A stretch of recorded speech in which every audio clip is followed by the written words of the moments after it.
Om Namo Bhagavate Vasudevaya. Om Namo Bhagavate Vasudevaya. Om, I bow to the Lord Vasudeva. This is the second brief introduction to a series of classes, I might call them, or commentaries, sessions in which I'm going to be discussing Paramhansa Yogananda's commentaries on the Bhagavad Gita. I wrote a book on his commentaries called The Essence of the Bhagavad Gita. These commentaries will be based on those.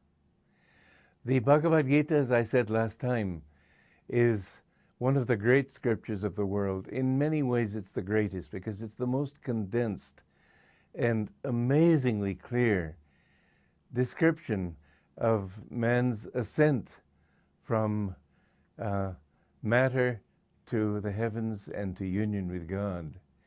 But in fact, the whole Mahabharata, of which the Bhagavad Gita is taken, describes the descent also, how man is allegorical, but how man came from spirit, how man was manifested through vibration in material form, and how he gambled. Shakuni, who in the story of the Mahabharata was a trick gambler, and Yudhishthira gambled away everything by this trickery. And so we gamble away our happiness and our peace of mind and everything, playing with the desires of this world. It's a gamble that we can never lose. Many people think, oh, well, I won't be hurt by this, I won't be hurt by that. Don't play that game, it's not safe. The thing is, the dice are loaded. You can't trust your own mind. You can't get out of delusion just by thinking your way out of it. And so the Bhagavad Gita tells you different cues. It's full of secrets for how to get out of delusion and to discover your own highest reality. Now, the greatest tool of all, the greatest influence of all, is the Guru. And the Bhagavad Gita has this conversation, this dialogue between Krishna, who represents God, who in turn represents, or I should say the Guru represents God, and Krishna represents the Guru and God. And Arjuna represents the devotee. In history, Arjuna was a great master himself. But it's interesting how in this story, he presents himself to Krishna just as the humble devotee in need of instruction. And it's a wonderful dialogue. But why do we need a guru is one of the first questions everybody asks. I read an article in the Times of India a few years ago, which said that in this day of widespread literacy, people don't need gurus. They can always go to a bookstore and buy a book on the subject, or go to a library and take a book out. They don't understand that a guru is not somebody who is merely there to give you intellectual teaching. He's not there to answer intellectual questions. In fact, you'll never understand reality by the intellect alone. And this is why the sage Patanjali defines yoga, or union with God, as yogas chitta vritti nirodha, which is to say yoga, or union with God, is the neutralization of the little eddies or whirlpools of ego, of feeling, I should say. Vritti, chitta is the word for feeling. There are four aspects of mind. Sri Yukteswar explained them this way, that you've got a horse reflected in a mirror. The mirror is the mind. This is why in the Mahabharata, and you find it described here in the very first stanza of the Bhagavad Gita, blind Dhritarashtra. The mind is blind because it doesn't decide, it merely receives impressions from outside. This is the aspect of the mind that is sort of the blank slate on which everything is written. Then comes the intellect. Mon, buddhi, ahankar, chitta. Mon is the mind. Buddhi is the intellect.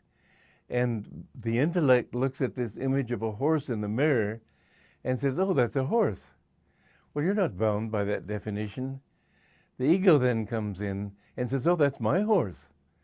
And still you're not really bound, because you can see a thing as yours and know that you have responsibility to it, but you may not be attached to it. Attachment comes in when feeling comes in. Feeling is of the heart. And when feeling says, oh, how happy I am to see my horse, then you're caught in delusion. The horse was non-existent. The definition was non-existent. The egoic attachment was non-existent. Everything is a dream of God. Nothing is real. But when you become attached to the dream, that's when the dream can hold you. And how long will it hold you? Just as long as you like. Because there are infinite number of byways in which you think, oh, I'll find this fulfillment here and that fulfillment there. You'll never find fulfillment except in the self. One time Yogananda, when he wanted to start his school in Ranchi, he went to the Maharaja of Kashim Bazar and asked him if he would give him land to have it on, to found it on. And the Maharaja wanted to test his knowledge. So he had a group of pundits come in. Well, Yogananda was a young man and was not a scholar. And he said that there they were, all ranged against me, ready for a spiritual bullfight. And Yogananda said, let's not talk about anything that we've learned in the scriptures. Let's talk about what we have realized.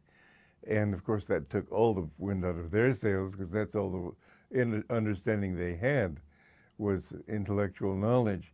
He said the scriptures say that these four aspects of mind, Mon, Buddhi, Ahankara, Chitta, they have their corresponding location in the body. Can you tell me what they are, what those locations are? And they of course were stumped. He said, well, Mon, the mind, is centered here at the top of the head. Buddhi is centered between the eyebrows. And that's why when you try to think deeply or reason, you tend to knit your eyebrows. Ego is centered here in the medulla oblongata. And that's why when people are egotistical, they sort of look down their noses, because tension draws their energy back here. You look down your nose, or see everybody is beneath your nose, as they say in Italian, sotto il naso. And then when you feel love, you feel it in the heart. Feelings are centered in the heart. You'll never find a love-sick swain saying, oh, my knee is broken, when he's disappointed in love. But they all will say, I have a broken heart, or I feel very badly in my heart. The heart is the center of feeling. Now, without feeling, you don't have anything. Everything in modern civilization emphasizes intellect. You don't understand things until you've understood them by your own experience, which begins in the heart. So the Bhagavad Gita, above all, stresses the heart. And I want to talk next time, again, about the importance of the Guru in helping to change your level of consciousness from Chitta to infinite consciousness, Satchidananda. God bless you.